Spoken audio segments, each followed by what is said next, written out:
I see a room full of business leaders and surgeons and barristers.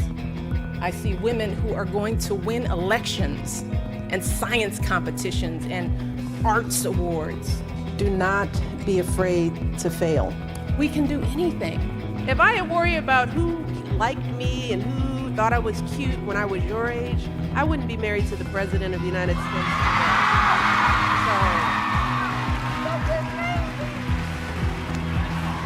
Don't let anyone ever tell you that this country isn't great, that somehow we need to make it great again. And just imagine how many of our kids we could help. Imagine how many lives we would transform. Because I know what's inside of girls like you and like me. I know how hard we'll fight for our families, how deeply we care about our communities, how much of a difference we can make for those around us. That's what we're doing here. We're impacting generations. That is the kind of impact we can have. We can lift up ourselves to heights we could never imagine.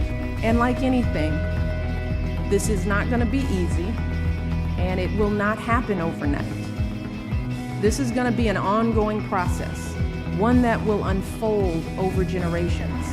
Because this right now is the greatest country on earth. That's what I see.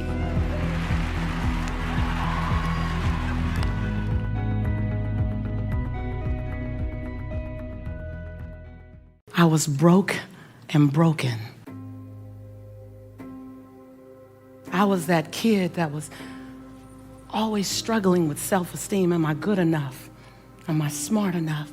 No one looks like me, makes it anywhere. I'm chocolate, mocha skin, full lips, round hips, and kinky hair. You just don't see me on TV. You don't see me glorified. You don't see me representing beauty. You don't see me. So the world didn't give me permission to be here. But I didn't ask for it either. So some of you are still asking for permission. And sometimes you have to stop asking for permission, and it's just time to give the world notice.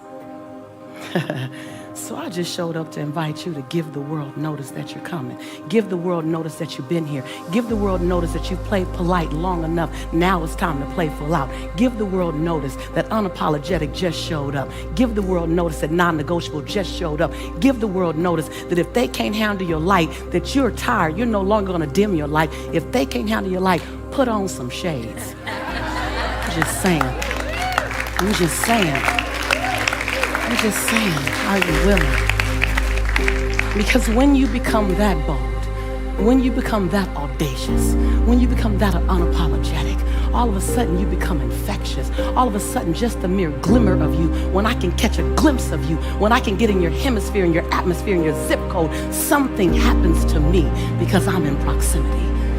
And then you become absolutely aware of the true assignment on your life. You were here to save us. You were here to inspire us by the way you walk with assistance, by the way you rise above your own uncertainty, by the way you push past your religious conversation, your cultural conversation, your economic conversation, your gender conversation, by the way you show up and say, how can I serve humanity? By the way you recognize that your human spirit is unbreakable, your human spirit is unshakable, your human spirit is unstoppable, your human spirit is unavailable to the relationship that's not going right, to the finances that don't look right. Your human spirit is unavailable. Your human spirit is simply asking for you to give it a command. Who will we serve next? What will we do? And what mountain will we require to bow down? And when you get that and you operate with that knowing, all of a sudden you become contagious and people just want to be in your space and share your oxygen because you make them believe again. So what is your quest? It might just be to go home and be 1,000% present with your children. Your quest might be to love an unlovable sibling. Your quest might be to forgive an ex so you can truly be present with your next. Just saying. I'm just saying.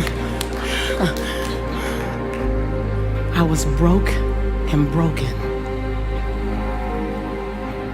And all I was committed to do was not spend the next 25 years in that brokenness. So I didn't decide my quest out of a pursuit of serving the world in a big way. I stepped into my quest becoming committed that I won't have it that way anymore. So however you step, just step.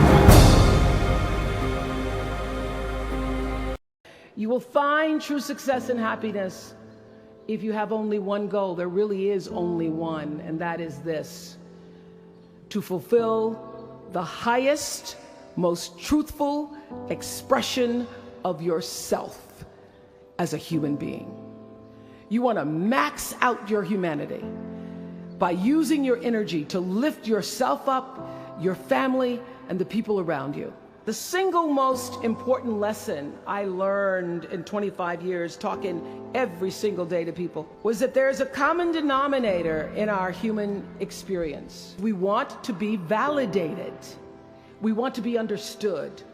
I've done over 35,000 interviews in my career.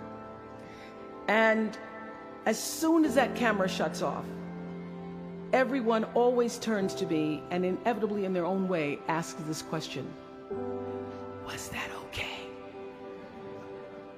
I heard it from President Bush. I heard it from President Obama. I've heard it from heroes and from housewives. I've heard it from victims and perpetrators of crimes. I even heard it from Beyonce and all of her Beyonce-ness. Friends and family, yours, enemies, strangers, in every argument, in every encounter, every exchange, I will tell you, they all want to know one thing: was that okay?